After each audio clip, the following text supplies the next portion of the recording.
Given the global drive toward decarbonization, why are the building blocks of this transition in short supply? Well, the answers are as complex as the mining industry itself, and today our guest will help us understand this. Ernest Scheyder is the author of The War Below: Lithium, Copper, and the Global Battle to Power Our Lives. Ernest unfolds the layers of choice we face as a global community, striving for sustainability while grappling with the realities of extracting the resources that power this transition. Stay tuned. Ernest will join us in a moment for this episode of Inside ESG.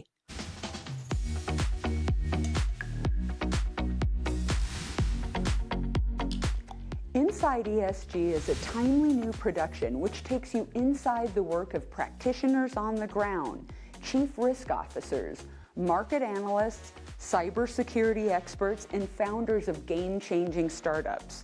We'll talk with specialists in every corner of the globe, across industries and issues, dropping into Argentina to hear about lithium mining, Central Asia for a view of China's Belt and Road Initiative, and West Africa for a perspective on climate risk, among other stops. Hi, Ernest. Thanks for joining the show today. Hey, it's great to be with you, Maureen. I have to say that your book was kind of a revelation for me because those of us that work in the mining industry or have for some time, we're used to reading things from the point of view of people in the industry. So it's, assuming that all of the myriad steps required in launching a mining operation or even getting a project finance are well known. And what I really liked about your book is you kind of brought, I think, non-mining readers in with a sense of wonder at the complexities. So, and it also seems to me like you've been somewhat bitten by the mining bug. You're clearly finding it very interesting. And so I just wondered, before you were on that beat as a reporter, did you suspect that it would be so captivating? The book really builds off of my work at Reuters, where I've been a journalist for almost 15 years. And before I wrote about the mining industry, I was writing about oil and gas for about 7 or 8 years, and spent some time living actually in North Dakota writing about the Bakken shale boom. So physically immersed really in the oil and gas space. And the reason that I transitioned to covering the critical minerals space a few years ago is because I became very curious about this energy transition. At the time, Teslas were still very, very new or nascent, even more niche than they are today. The idea of everyone getting an electric car was so far out in the future.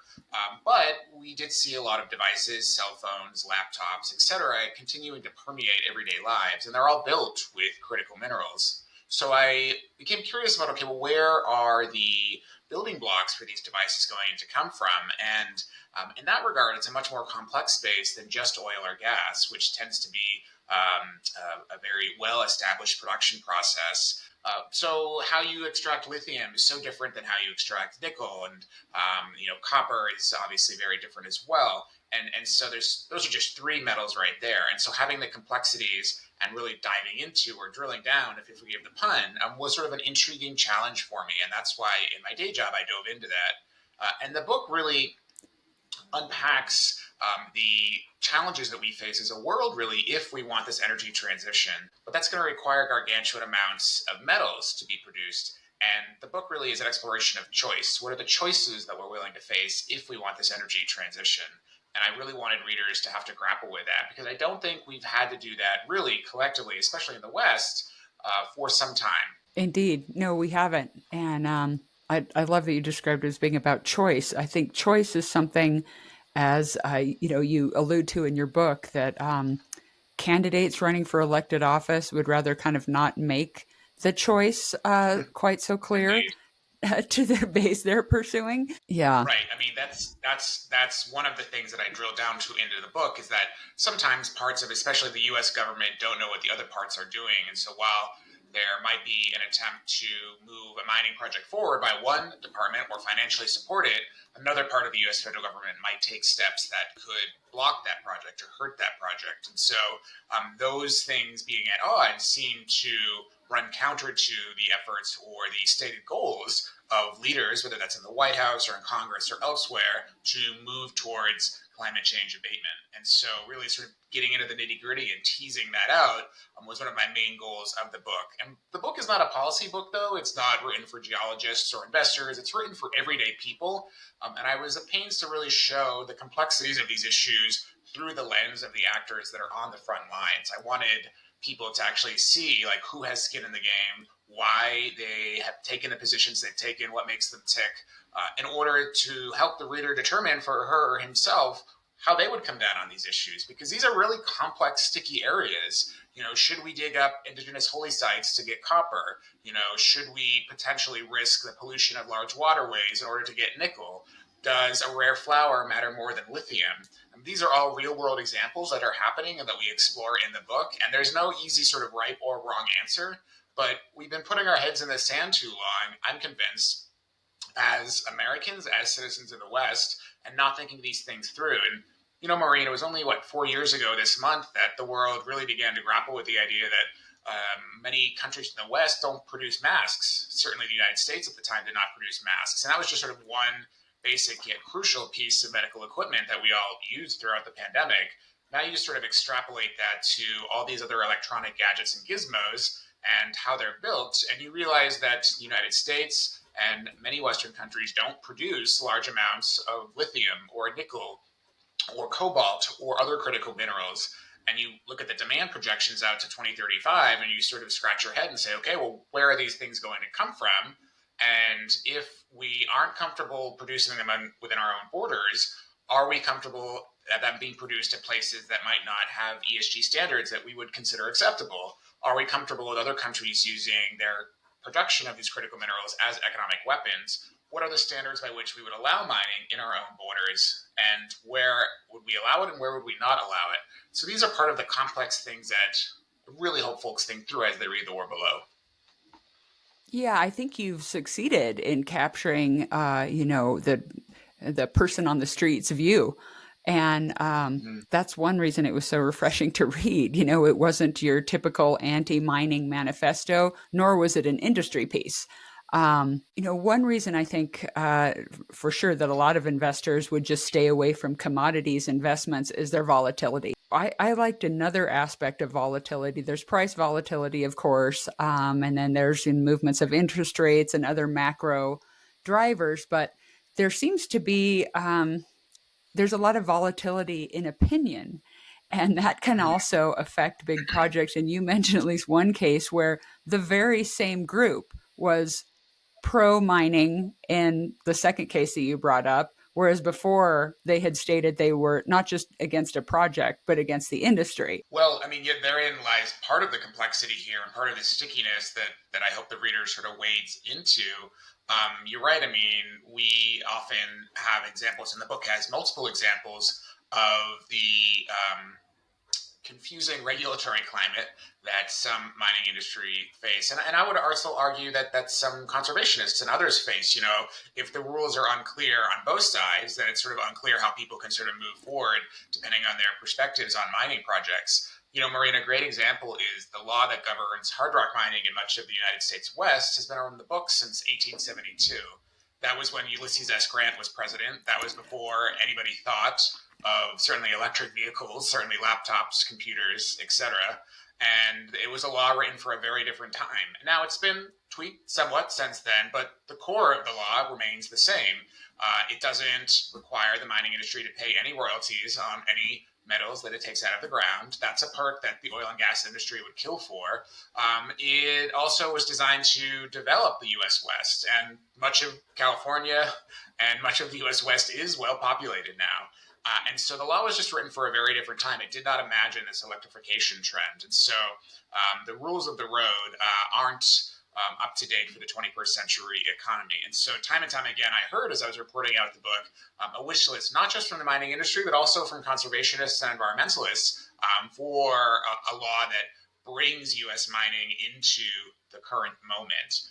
And it's a law that's very different from other countries across the world and how they approach their own mining. So that's just one example here of, I would say, what From a regulatory perspective, I heard time and time again as I was reporting out the war below. Right. And, one thing, one aspect of a proposed project that you hear exploration companies tout when they're able is that the site is in a stable jurisdiction.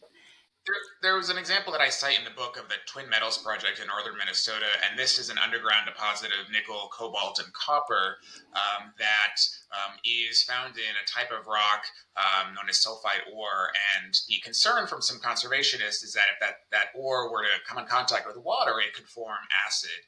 And the northern part of Minnesota, of course, borders the Great Lakes, which is sort of the beating heart of the North American water way infrastructure. I should say that the company that would like to develop this project is very confident that it can do so safely and there would be no damage. But conservationists and environmentalists have opposed this project for many years, and their main argument is that northern Minnesota is no place for this kind of mining operation. But the project itself has been ping ponged back and forth from a regulatory perspective, depending on whoever is in the White House. It received some support from President Bush, second President Bush.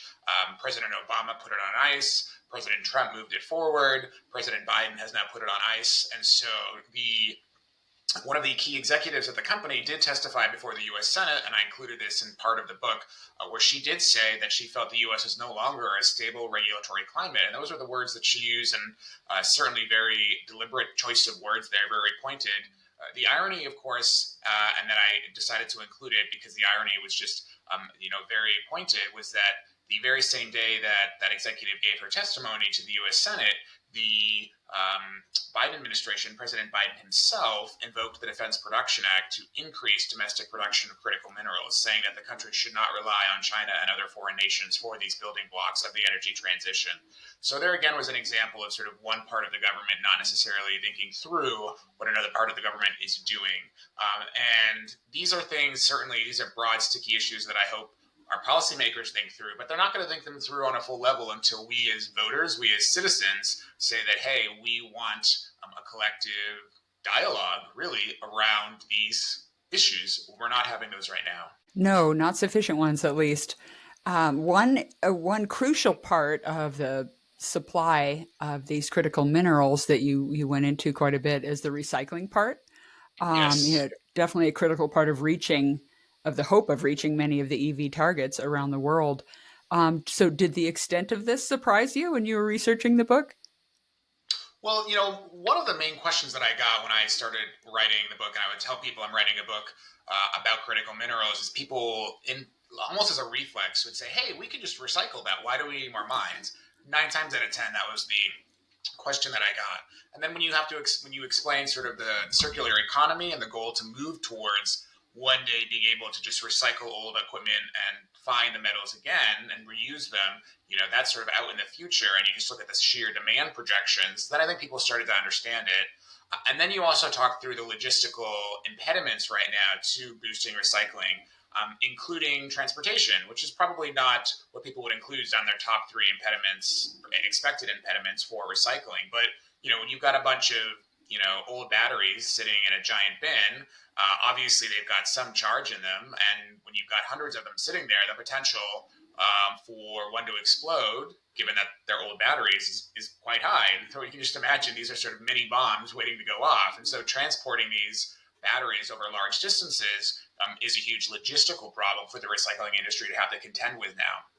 And I gave some examples in the book of how that actually posed and is posing a challenge right now, and how various companies, including two that I profile, Li-Cycle and Redwood Materials, are working to try to get around that or have their own creative approaches to that. And so recycling is not a silver bullet. And so it also behooves us to have this dialogue around what are the standards that we would allow for mining, and what does it look like to have a modern mining industry, and not just the United States, but throughout the world. Right. And a point that you made early on in our conversation was the complexity of the processing part of mining.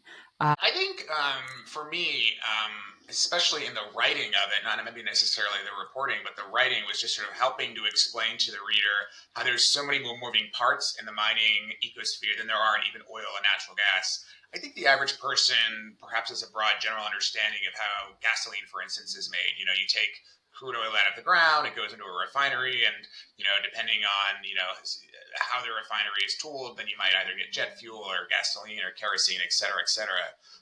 But with mining, of course, so complex, as you were saying, Maureen. I mean, there's multiple ways to produce lithium, for instance, depending on the geological formation that you're coming from, whether that's brine or spodumene hard rock, or in China, lepidolite, and that's just lithium. And then, of course, you have to process lithium into a form that's usable. You don't just put a rock into a battery. And so you would either have lithium hydroxide or lithium carbonate, depending on what type of battery you want to make and what's the end use, and sort of different technical specifications depending again on the end use there.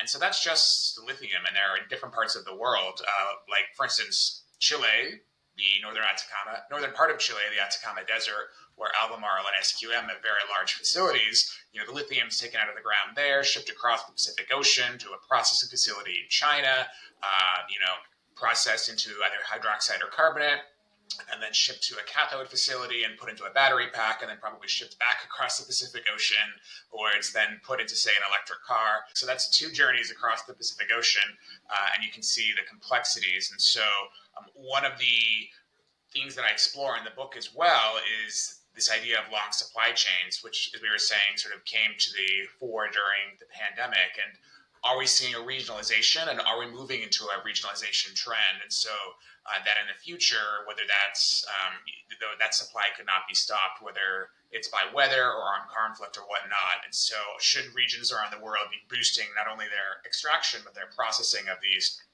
facilities to reduce some of that logistical complexity? I think you're starting to see companies, especially manufacturers, want to see that happen, and reduce their carbon footprint, certainly from transportation of these critical minerals, especially if the main argument for many of these new carbon abating devices like electric vehicles is you're helping the planet. Exactly.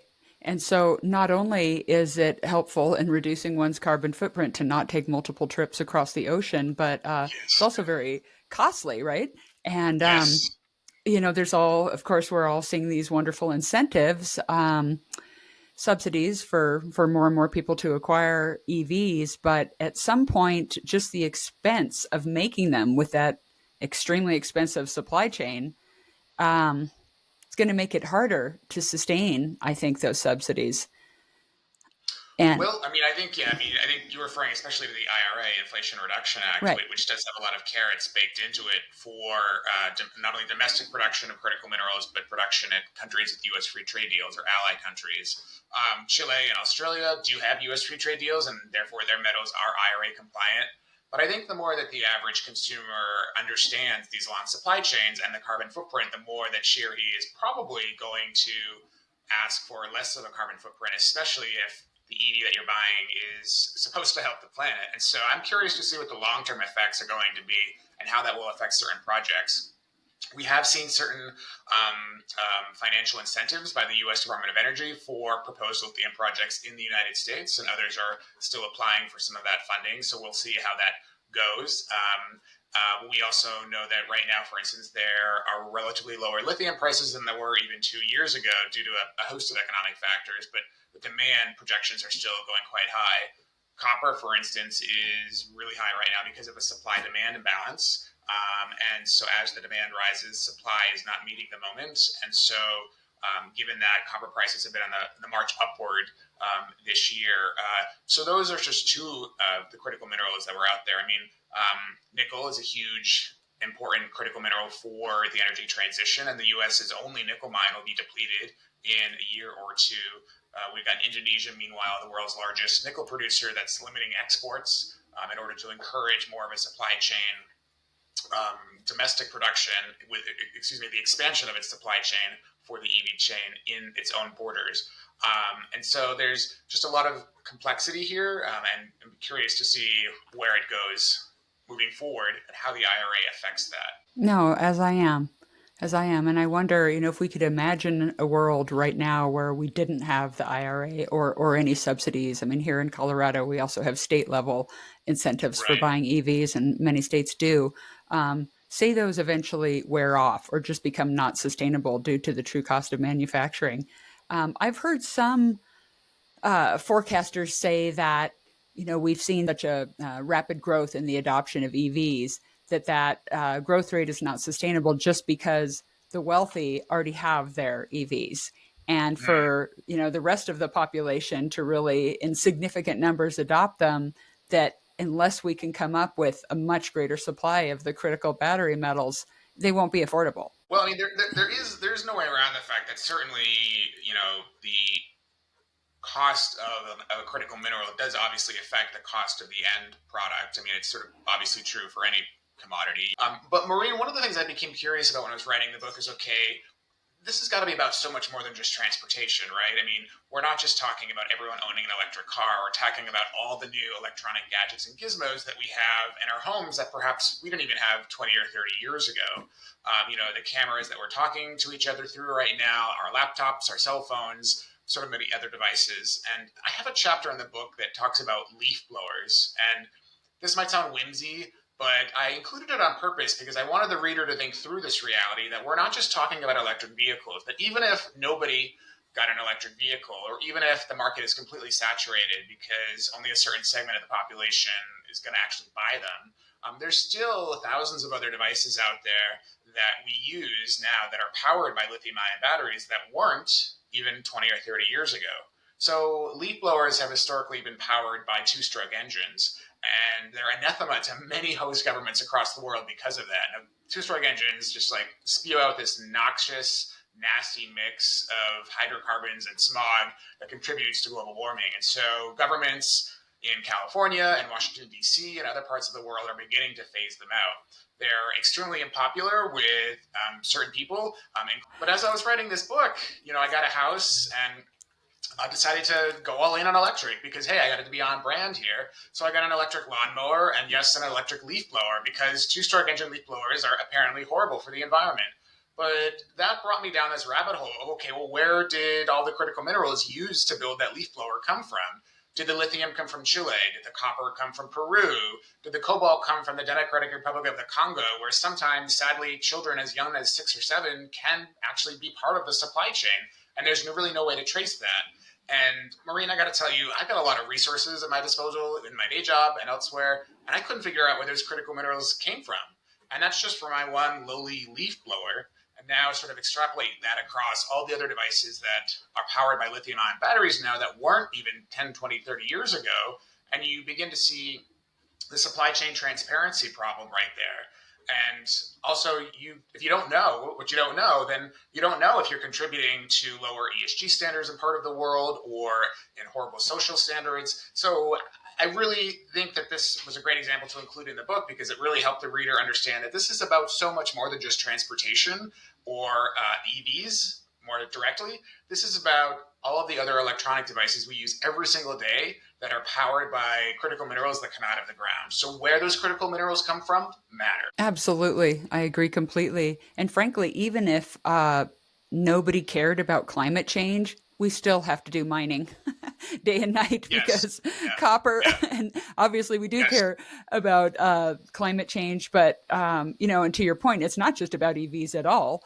Um, Many of the technologies for decarbonization are dependent on big overlap with battery metals, right? So I Yes. say EVs all the time because I think that's what resonates most with people, although we're all surrounded with our devices and will be more in the future that, Indeed. are totally dependent on these. So I think a theme that really resonated with me, and I'm sure many readers in the book, is the growing dominance of China in the Hmm. mining industry, not just mining, but the whole supply chain from processing, distribution, and commercializing that. Striking agreements with various manufacturers. This has been going on for a while, and although many of us are sort of pretty concerned about that, it doesn't seem to be slowing, and I think in many areas it's increasing, especially in Africa.